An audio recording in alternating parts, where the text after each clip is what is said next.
Pero anyway, basta ito, kudita kay Cheese. Bilang president, ito pag tinatin, pakinggan natin si Atty. Enzo rito. Punto by punto.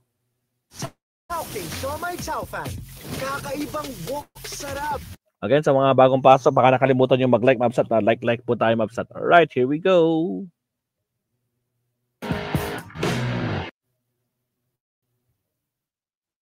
Yo. Shoutout sa mga kasama natin dyan. Siyempre, nandyan si Wonder Woman, si Joel, Sarah Force, Yuki, Sir Tony, Christina. Ano pa? Wala nang maraming paligoy-ligoy pa.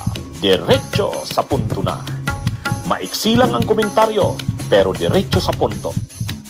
Maraming kuro-kuro, may tiwali, may totoo. Dito, sa puntong diretso tayo. Punto, diretso. Na merong demolition PR job na nakatuon laban sa akin. At tulad ng babala na isang kapwa ko senador, na ito'y gagawin upang tiyakin na maalis ako sa pwesto at nang pag-final muli daw yung impeachment, ay wala na ako dito pagdating ng February 6. Matagal pa yan. But having said that, allow me to answer the malicious, I will say malicious, ill-timed article that came out against me in relation to the flood control press con of the President yesterday. Number one, ang sinabi ng Pangulo kahapon, mga completed flood control projects mula 2018 na nakakahalaga ng humigit kumulang 550 billion pesos. Sinabi niya, wala siyang aligasyon, pero 15 kontratista ang nakakuha ng ganong kalaking pondo.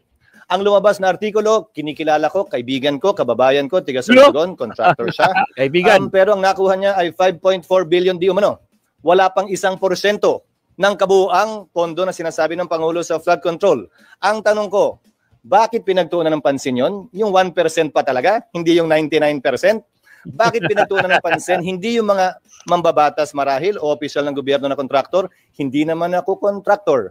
Hindi ako bahagi na anumang negosyo kaugnay sa construction o supply sa pamahalaan mula nung pumasok ako sa gobyerno noong 1998. Sa katunayan, yung mas malaking bahagi ng pondong di umano nakuha nung kontratistang tiga Sorsogon ay nakuha niya bago pa ako naging senador muli noong 2022. Ayon mismo sa datos na pinresenta ng Pangulo kahapon. So klaro, malisyoso ang artikulo, tiniming ang paglabas at tiniming talaga para ika nga idikit ito bagaman walang sinabi ang artikulong ginawa kong mali o masama. Yung insinuation, yung innuendo, nandun pa rin. Kaya minabuti kong sagutin ngayong umaga. Kaya for the record, wala akong kinalaman sa pag-identify, paggawa ng program of work, pag-bid, pag-award, pagbahay, pagbayad, pag-inspeksyon ng anumang proyekto sa pamahalaan, sa Sorsogon man o sa labas ng lalawigan ng Sorsogon. Meron kaming bibigay sa inyong data tungkol sa kinal naming figures kung saan papatunayan nun na wala pa nga ako dito nung karamihan yun ay nakuha. Sino involved dun sa demolition job hanggang ngayon? Yung mga may gusto ng impeachment, yung marahil nasaktan, tinamaan o nasapul sa mga talumpati at mga pinagagawa at pinagsasabi ko nitong mga nagdaang araw. Klaro naman yun. Kasamahan yun ang impormasyong nakakarating sa amin. Kasamahan nyo rin, sir, dito sa... Hindi principally kasamahan namin dito sa Senado. Sa pagkakaalam namin sa labas, pero hindi ko alam kung may tumutulong, kakuntsaba o kakumplot. Pero taga labas. Sir, obvious naman siguro yun. Kung sino yung pinaka may gusto ng impeachment. Yes. Sir, magsisingit lang ako. Sir, mambabatas din, sir. Itong demolition. Ayon sa aming impormasyon, ito na, mga kabudyog, mga kababayan. Nag-ano na. Galing na mismo kay Chis Escudero. Mambabatas. Mayroon daw balak, mayroon daw mga galaw na i-unseat siya o ikudita bilang Senate President. Totoo kaya ito? Ano naman itong si Chis Escudero? Napapraning si Chis Escudero dahil alam niya, noon pa kasi sinabi naman natin, kung ma-elect man si Chis Escudero bilang Senate President, hindi rin yan magtatagal. Hindi rin yan magtatagal kasi maraming issue sa kanya. Yun. Tuwang-tuwa siya kasi maraming bumuto sa kanya as Senate President, 19 yata yun. Tuwa siya. Pero sabi natin, hindi magtatagal yan. Maraming lilitaw na issue kay Chis Escudero. At hindi magtatagal pag ikukudita yan. Ngayon, July pa nga lang, August, kai-elect niya pa lang. Pero pinag-uusapan na ang pag-unseat, ang pagkudita sa kanya. Inamin niya mismo. Ito yung ating puntuhan, mga kabunyog, mga kababayan. Sabi ni Chis, ito daw lahat ng mga nangyayaring ito ngayon, itong demolition job sa kanya, yan daw ay malisyosong effort. Mga galaw daw yan para siya daw ay ma-unseat, makudeta bilang Senate President. Sabi ni Chis Escudero, marami daw kasing nagalit. yung mga nasa Kamara daw, hindi nagustuhan yung ginawa niya tungkol sa impeachment ni Sara, kaya pinipilit siyang i-demolish sa pamamagitan ng kaliwat ka ng mga issue tungkol dito sa insertions ng budget, tungkol dito sa itong mga contractor sa flood control. So ang sinasabi ni Chis Escudero, malisyoso yan. Ang timing niyan itinaon ngayon na lahat yan matapos yung ibasura yung impeachment ni Sara. Kaya pinagkakaisahan daw siya. Yan daw mga issue na yan, demolition job yan sa kanya. Pero ang totoo mga kabunyog mga kabayan, noon pa sinabi natin na si Chis Escudero, hindi magtatagal yan kasi unang-una ang suporta niya yung galing sa Pro Duterte Block. Yung mga Pro Duterte Block na yan, sila Bato, sila Bongo, sila Marcoleta, sila Padilla, sila Amy, sumusuporta yan sa kanya dahil may pakinabang sa kanya.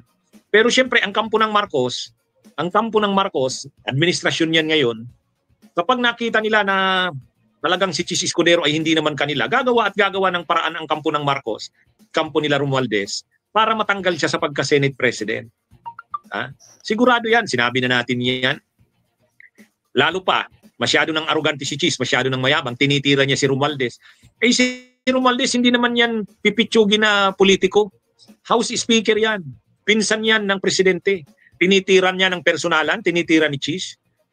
Siya hindi na gusto ng Malacanang si Subiri. Sa loob lang ng isang iglap, napalitan si Subiri. Ay di ba ganyan din yung warning ni kasamahan niya? Si Jinggoy Estrada. Yan ang warning sa kanya kay Chis. Sa ngayon, presidente siya. Pero sabi ni Jinggoy, maraming posibleng magbago diyan.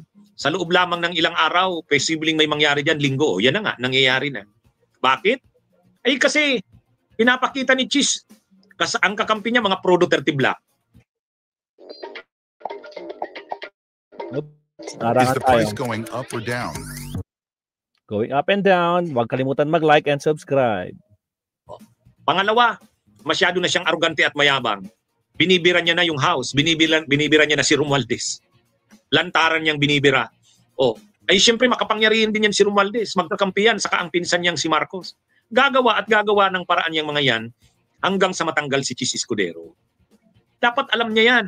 Alam niya ni Chis, ay problema na, sobrahan din siya ng pagiging arugante at mayabang. Akala niya, kaya niyang banggainan niya yan. Administrasyon yan. So ngayon, naglalabasan yung mga issue sa kanya. Sinisisi niya ngayon yung Kamara. Sinisisi niya yung persa daw ni sila Romualdez ang nasa likod niya. Tapos ngayon, si Marcos na mismo ang naglabas ng mga contractors. At isa doon sa mga contractors na yon, yung kaibigan ni Chis. Kaya dito, nasisira siya ngayon. At marami pang lalabas na mga issue dyan. Marami pa. Ngayon naman, ang lumalabas na issue ngayon, mga kabunyog mga kababayan, hindi lang pala flood control projects. Yung mga kalsada, dami palang insertions ni Chis. At hinahamon na ngayon si Chis ng Kamara.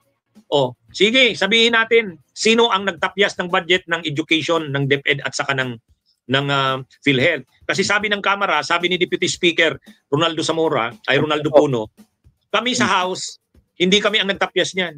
Pagdating sa Senado, doon nabago ang budget ng PhilHealth at ng DepEd. Kaya nang magpaliwanag yan, Senado, yan. Paano na yan, Chis?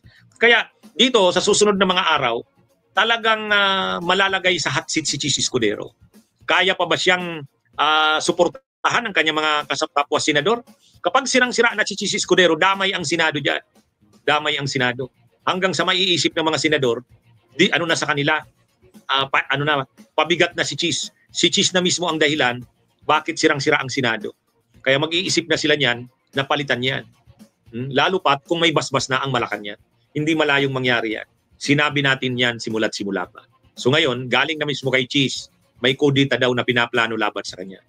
Mayroon daw mga planong i-unseat siya bilang Senate President. Matagal na nating sinabi yan. Diba? Mga kabunyog, mga kabayan. Ito po ang ating punto, diretso. Bunyog! Salamat, Atty. Enzo. Laki talaga problema ni Chis ngayon, Mabsat. Halos araw-araw niyang hinaharap na problema yun, Mabsat. Patagal ng patagal, palala ng palala. Oh my goodness. Siya, Mabsat. Ito, Mabsat, tawag nito. Pinag-usapan na natin to kahapon. Kaso nga lang, tinapik ni Attorney Claire. Tingnan niyo kung paanong version ni Attorney Claire dito, mga absat. Tabangan natin na naman dito. Yung nagkaroon ng session doon sa Senado, mga absat. Doon sa Senado. Itong si tawag nito nagkaroon ng chonky session. Pinag-usapan natin to